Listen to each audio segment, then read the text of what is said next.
ቢጠጣስ ምን በራሱ የተባለው ነው ነግረን ፈይሳል ሊሳ ሰክሮ ሰፈር እየበጠበጠ ነው ጎረቤቶቹ ደብድበዋል በመከላከያ ታርጋ ይሄዳል የሚል ዜና አሰራጭቷል ሰባበርክ መኪናቸው አልሰባበርኩ ሰባበረ ስለተባለ በቃ ወሬ ትንሽ መጨመር ተጨመረ ይሆንማ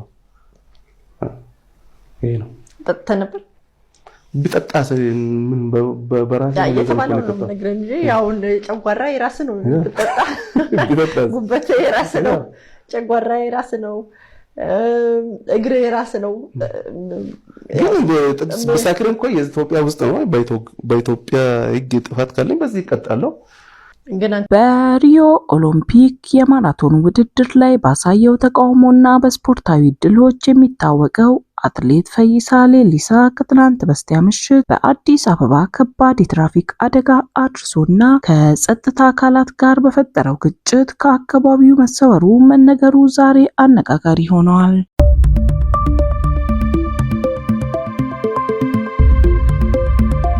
ሰላም ጤና ይስጥልኝ ውድ አድማጭ ተከታታዮቼ እንደምን ሰነበታችሁ አክብሮታዊ ሰላምታዬ በያላችሁበት ይድረሳችሁ ያልኩኝ የተለያዩ አጫጭር መረጃዎች እንዲደርሳችሁ ቻናሌን ሰብስክራይብ እና ላይክ ሼር በማድረግ ቤተሰብ እንድትሆኑኝ ከልብ ጠይቃለሁ ቀጥታም ወደ አዘጋጀውላችሁ አጫጭር መረጃዎች ስሸጋገር በሪዮ ኦሎምፒክ የማራቶን ውድድር ላይ ባሳየው ተቃውሞና በስፖርታዊ ድሎቹ የሚታወቀው አትሌት ፈይሳ ሌሊሳ ከትላንት በስቲያ ምሽት በአዲስ አበባ ከባድ የትራፊክ አደጋ አድርሶ ከጸጥታ አካላት ጋር በፈጠረው ግጭት ከአካባቢ መሰወሩን መነገሩ ዛሬም አነጋጋሪ ሆኖ ቀጥሏል። የአይን እማኞች የተለያዩ የፖሊስ ምንጮች እንደገለጹትም ክስተቱ የተፈጠረው በንፋስ ስልክ ላፍቶ ክፍለ ከተማ አትሌቱ ቪኤት መኪናውን እያሽከረከረ ባለበት ወቅት ሲሆን አትሌቱ ከሌላ መኪና ጋር በመጋጨቱ በሌላኛው መኪና ላይ ከፍተኛ የንብረት ጉዳት የደረሰ ሲሆን በመኪና ውስጥ በነበሩ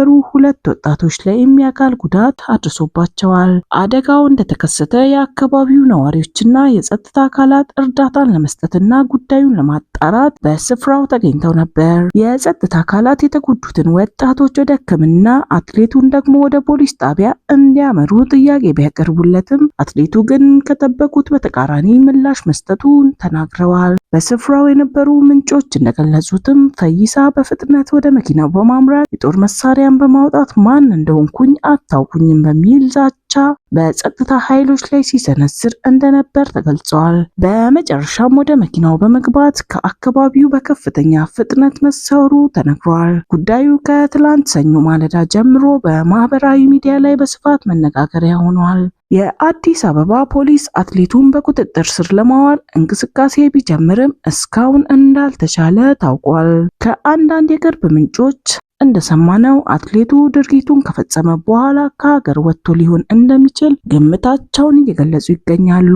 አትሌት ፈይሳ ሌሊሳ ከለውጡ በኋላ ወደ ሀገር ቤት ገብቶ በንግድ ስራ ላይ ተሰማርቶ የነበረ ሲሆን ከቅርብ ጊዜ ወዲህ ግን በተለያዩ መዝናኛ ቦታዎች በሚያሳያቸው ባህሪያትና በሕግ የበላይነት ጉዳዮች ላይ በሚሰነዝራቸው አስተያየቶች ትኩረት ሲስብ ቆይቷል። ፖሊስ ጉዳዩን እያጣራ መሆኑን አትሌቱን ለመያዝ ክትትል እያደረገ መሆኑን የገለጸ ሲሆን በአትሌት ፈይሳ ሌሊሳ ላይ የተሰነዘሩ ድርጊቶች ሕጋዊ አንድምታን ስንመለከትም በአትሌቱ ላይ የተሰጡ ያሉ ክስተቶች በኢትዮጵያ ወንጀል መቅጫ ሕግ መሰረት የሚከተሉትን ከባድ ሕጋዊ መዘዞችን ሊያስከትል ይችላል። አንደኛ አደጋ አድርሶ መሰወር። አደጋ የደረሰን አሽከርካሪ ወዲያውኑ መኪናውን አቁሞ ለተጎጂዎች እርዳታ የመስጠትና ለፖሊስ ሪፖርት የማድረግ ግዴታ አለበት።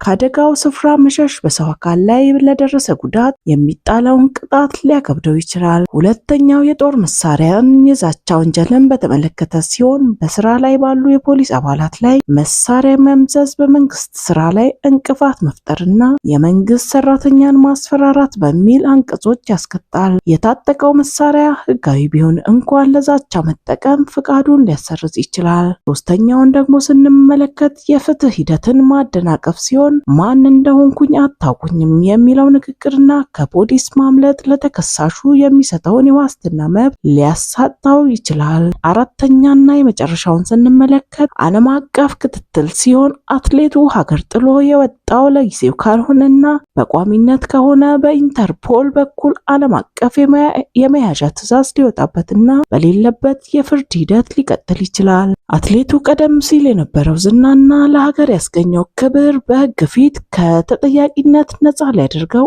አይችልም። ሕጉ በተለይ በታዋቂ ግለሰቦች የሚፈጸሙ መሰል ጥፋቶች ላይ አርአያ የሚሆን እርምጃ እንዲወስድ እናሳስባለን። ስለተከታተላችሁኝ ከልብ አመሰግናለሁ። ሰናይ ጊዜ